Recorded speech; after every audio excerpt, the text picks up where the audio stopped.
Esto se da en un cuadro de un desequilibrio estratégico en favor de Rusia en el teatro de operaciones ucraniano. Eh, Esto está desencadenando una reacción geopolítica en cadena y de manera, de alguna manera hay una conjunción entre el avance militar ruso, la respuesta provocadora pero segura que ha dado Medvedev de alguna manera que da Moscú, y la reacción crispada e improvisada de Donald Trump y del bloque occidental, que permite visualizar elementos de un punto que podríamos tal vez calificar como de inflexión, ¿no?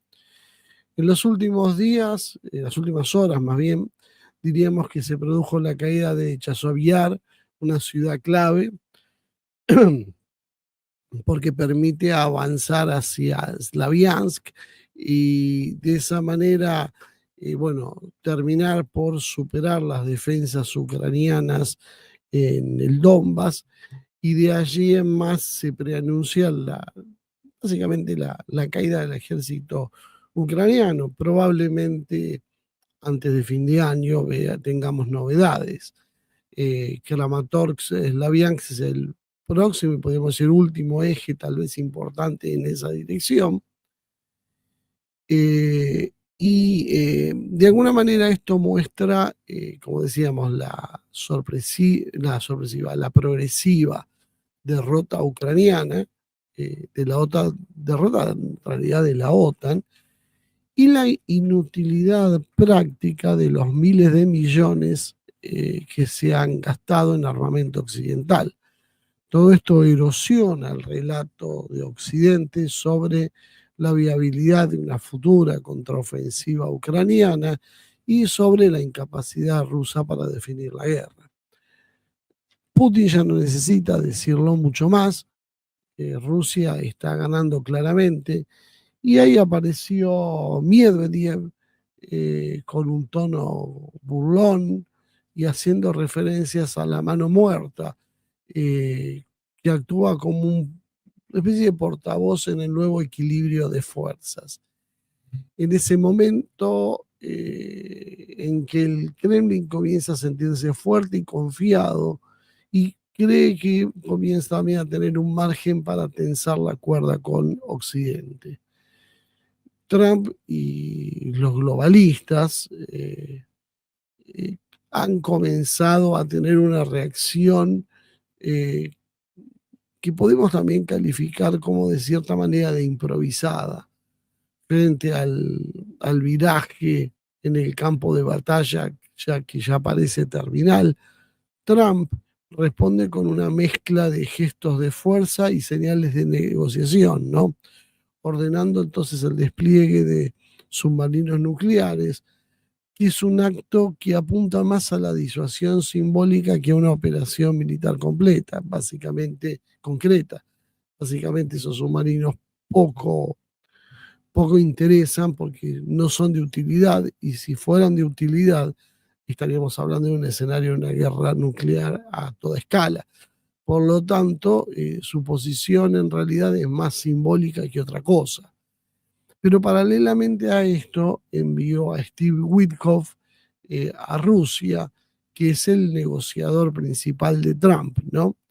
Que lleva una especie de diplomacia paralela al Departamento de Estado.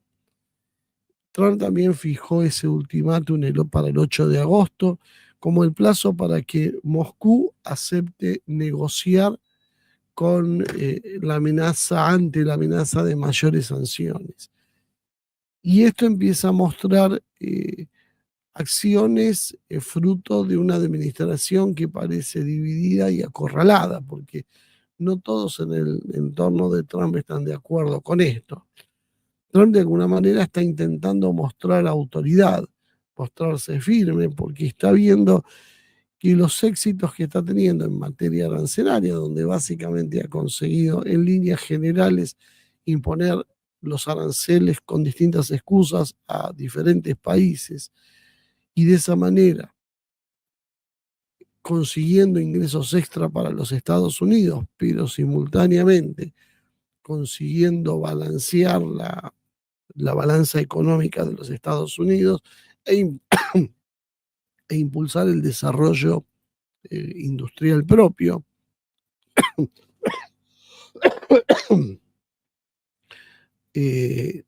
Ha optado por una narrativa de mano dura para limitar a Rusia.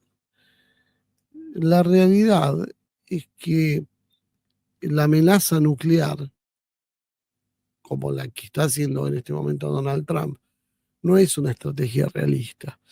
Es solo un símbolo de la falta de herramientas concretas, efectivas, que tiene para poder frenar a Rusia en el terreno.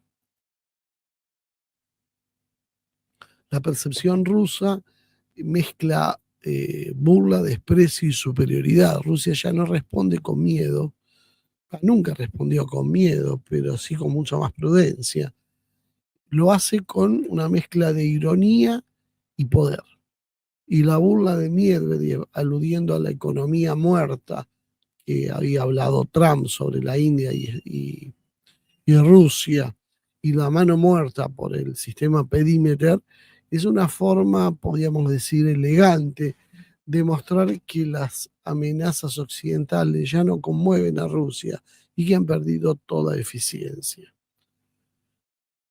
Moscú en realidad percibe que ya las sanciones económicas no sirven de gran cosa, que los envíos de armas no modifican el resultado y ahora finalmente las amenazas nucleares, que tampoco van a detener su ofensiva, ¿no?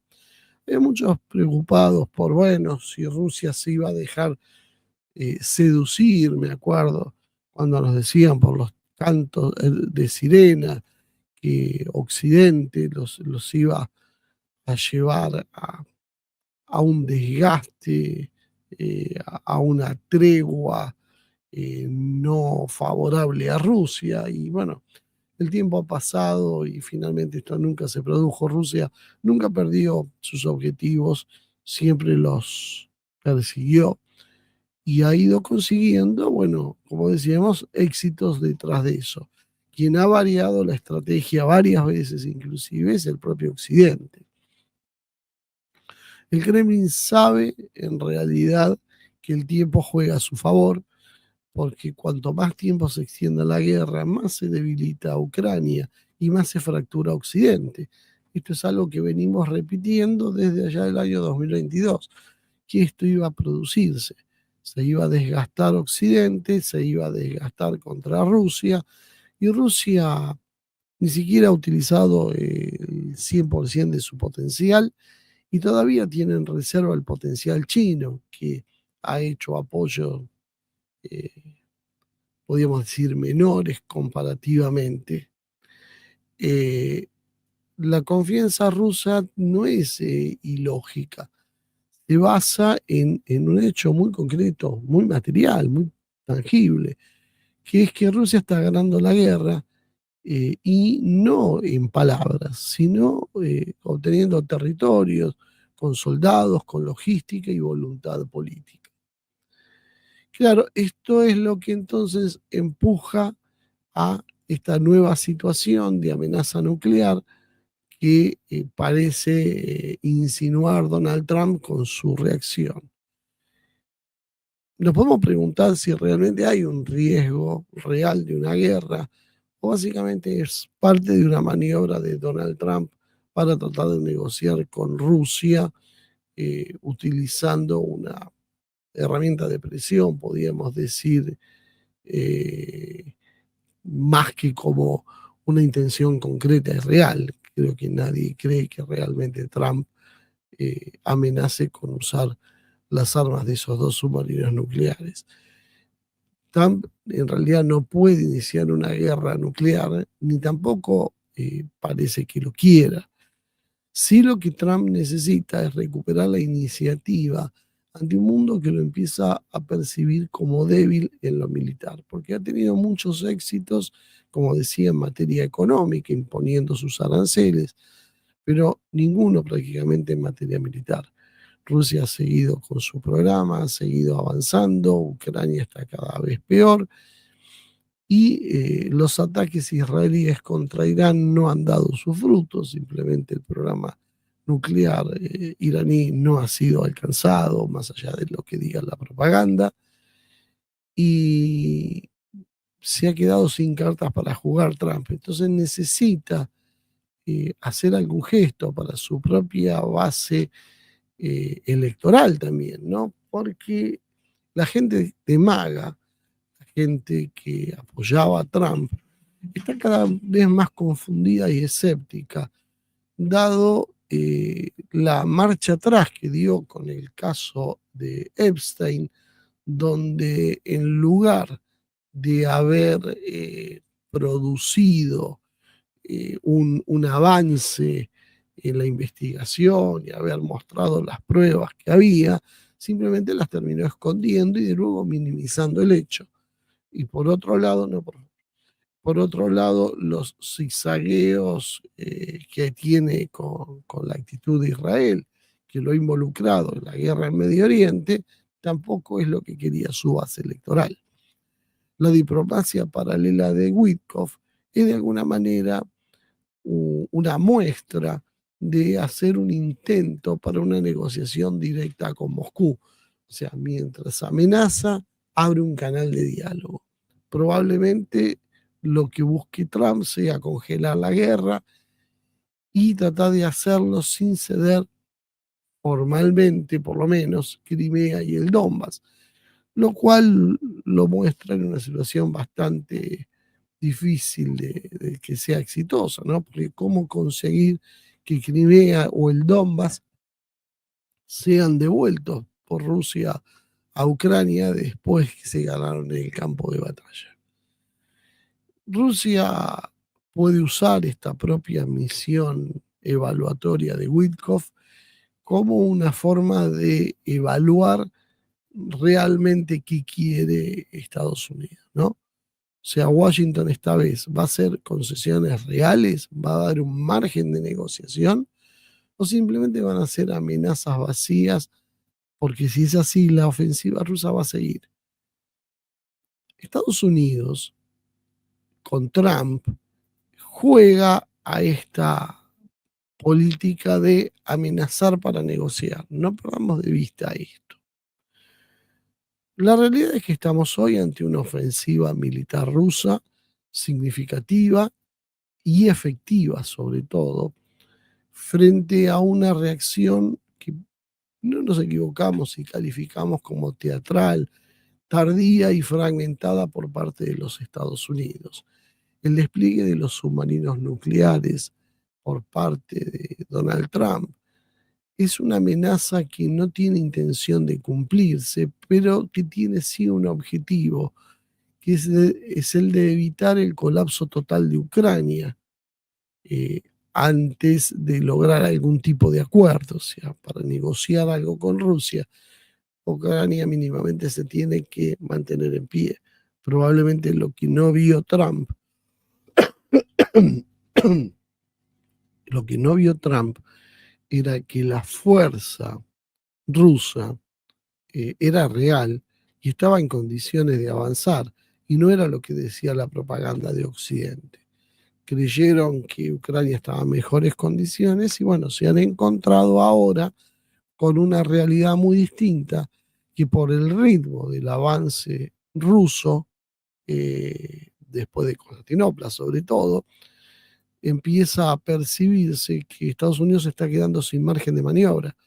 Por eso primero habló de 50 días, después habló de 12, después habló de 10, ahora sacan los submarinos nucleares, porque se les está escurriendo la posibilidad de negociar algo con Rusia.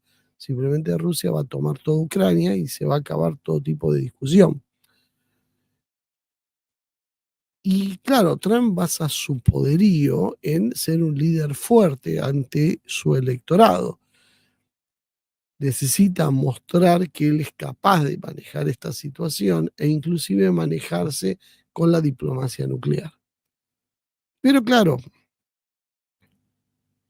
las condiciones han cambiado. Hoy Rusia es básicamente quien impone las condiciones verdaderas. Estados Unidos, ya sea en manos de Biden, con el globalismo, o con Trump, no tiene capacidades para torcer el rumbo. Todas sus herramientas han sido básicamente empleadas, por lo menos todas sus herramientas que no sean las armas estratégicas que conducirían a otro escenario. Pero la guerra convencional, en la cual creían que la OTAN, siendo los 32 países de la OTAN, más otra docena, docena y media o dos docenas de aliados, iban a poder desgastar a Rusia, aparte de imponerle miles de sanciones, y de esa manera iban a conseguir la victoria. Bueno, esto no ha sido así, y esto es un poco lo que complica la situación para Estados Unidos. El riesgo de una guerra nuclear hoy no parecería real en función de que no se percibe una voluntad directa del gobierno de Trump en una guerra nuclear, independientemente de lo que haga con estos submarinos. Eh, sí existe la posibilidad de un error de cálculo o una escalada que sea mal administrada. Entonces el peligro no es una guerra nuclear deliberada por parte hoy de Estados Unidos, sino una cadena de provocaciones sin control político efectivo que pueda así desbarrancar todo el proceso. Podemos observar cómo es la mentalidad de Trump, dada su experiencia previa. Trump ya tuvo una situación parecida con Kim Jong-un, el líder de Corea del Norte, mostrando allí un estilo de negociación disruptiva que produjo una gran amenaza con gestos grandilocuentes, pero que luego terminó en un giro inesperado hacia el diálogo. Eh, pero claro, Rusia no es Corea del Norte. Trump en su momento utilizó lo que podíamos llamar una máxima presión para buscar un final feliz. Corea del Norte era en este caso su enemigo, y Estados Unidos con Trump pasó de hablar con fuego y furia, como nunca antes ha sido visto, según dijo el propio presidente, a viajar a Corea del Norte y llamar amigo a Kim. Su objetivo en realidad era desestabilizarlo a Kim Jong-un, colocarlo a la defensiva y luego ofrecerle una salida negociadora, eh, para poder él presentarse como el gran pacificador. En ese modelo, la amenaza en realidad es parte de la negociación, es una herramienta más de negociación y no un preludio a un conflicto real. O sea, nunca Estados Unidos con Trump previó la hipótesis de atacar realmente a Corea del Norte, que tenía armas nucleares. Y aquí es donde de alguna manera se entiende qué es lo que está intentando hacer Trump, pero también donde se presenta el gran problema. Rusia no es un actor marginal, no es una potencia regional menor. Al contrario de lo que creen muchos en Estados Unidos, que siguen considerando a Rusia como apenas una potencia regional con una pequeña economía. Rusia hoy es la cuarta economía del mundo medida por paridad de poder adquisitivo y es una potencia militar con armas que no tienen equivalentes como los sistemas hipersónicos y que además es la mayor potencia nuclear del planeta. Una potencia que tiene doctrina, que tiene recursos, que tiene influencia global y que está, perdón, y que está ganando una guerra en curso con precisamente la OTAN. Entonces, como juego es muy difícil que haya espacio para un abrazo escénico si las condiciones reales no están sobre la mesa. Putin no se va a prestar a sonreír simplemente en una cumbre y sacarse unas fotos, si eso significa congelar su propia victoria. Entonces, esta situación se puede ir de las manos, sí, porque hay más problemas también en esta historia. Trump no tiene el control absoluto del Congreso, tiene un control muy relativo en el Congreso, eh, y él tampoco tiene un control del Pentágono. El Pentágono tiene una cuota de autonomía muy significativa, aunque oficialmente, formalmente, esté al mando del presidente, ¿no?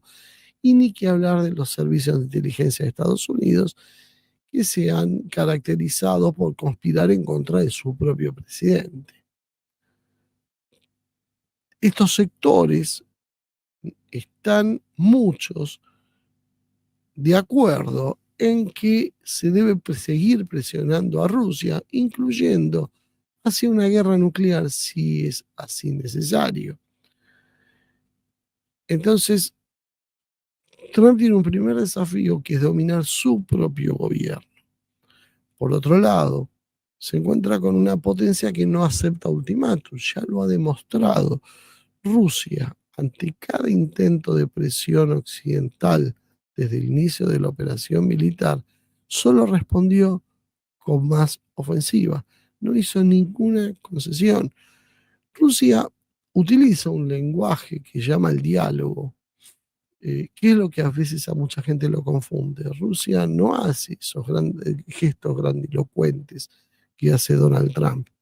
Pero por otro lado, cuando uno mira lo que hizo Rusia en estos 3 años, es un avance lento pero implacable en el terreno y estuvo sosteniendo con muchísima convicción el desarrollo de su capacidad industrial, volcando su país a la guerra. Básicamente Rusia hoy se ha transformado en una enorme potencia militar, en muchos casos ya a la altura de la Unión Soviética, en otros no tanto, pero en muchos aspectos sí ya está tomando esa forma de conflicto que ha caracterizado la historia rusa y que le ha permitido siempre imponerse ante enemigos inicialmente mucho más poderosos como fue Napoleón o como fue Hitler.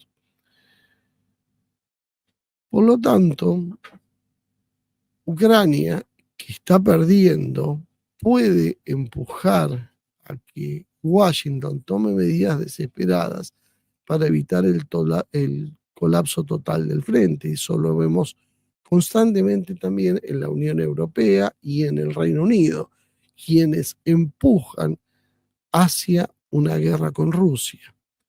Hay también la posibilidad de una escalada por error, movimientos como este despliegue de submarino que puedan ser mal interpretados y generar reacciones inmediatas que puedan eh, escalar la situación. Trump entonces está jugando al borde del abismo, pero un abismo que no es solo esta vez mediático, no es solo circo, sino hay un trasfondo nuclear. El juego es militar y geopolítico, pero el último escenario es el nuclear. Por lo tanto, el margen para la actuación teatral se reduce sustancialmente. ¿Qué quiere Trump en realidad? Y probablemente Trump quiere imponer una negociación en sus términos, o por lo menos que le permita mostrarle al electorado estadounidense que él fue quien fijó los términos. Él es quien terminó con la guerra, como él dijo, aunque más no sea produciendo un impasse en la misma, ¿no? Esto le permitiría recuperar cierta iniciativa en la opinión pública y en sus bases, mostrando entonces que es propaganda solo de sus enemigos, que él está bajo el influjo ruso, que él no es blando con Rusia. Evitar de esta manera que escale el conflicto al punto de que él mismo pueda perder el control, dañando su legado, su presidencia y tal vez inclusive la propia existencia de su país. Para lograr esto, Trump necesita repetir el modelo que utilizó con Kim, o quiere en realidad repetir ese modelo, pero ese abrazo que él está buscando desde hace tiempo con Putin, que Putin dice, sí, sí, sí, sí, pero no por ahora, que Putin viene elegante y cortésmente esquivándolo, se va a dar solo cuando Rusia logre sus objetivos estratégicos, entre los cuales se incluye controlar el Donbass y sobre todo tener una garantía de neutralidad ucraniana y probablemente el retroceso de la OTAN de las fronteras rusas.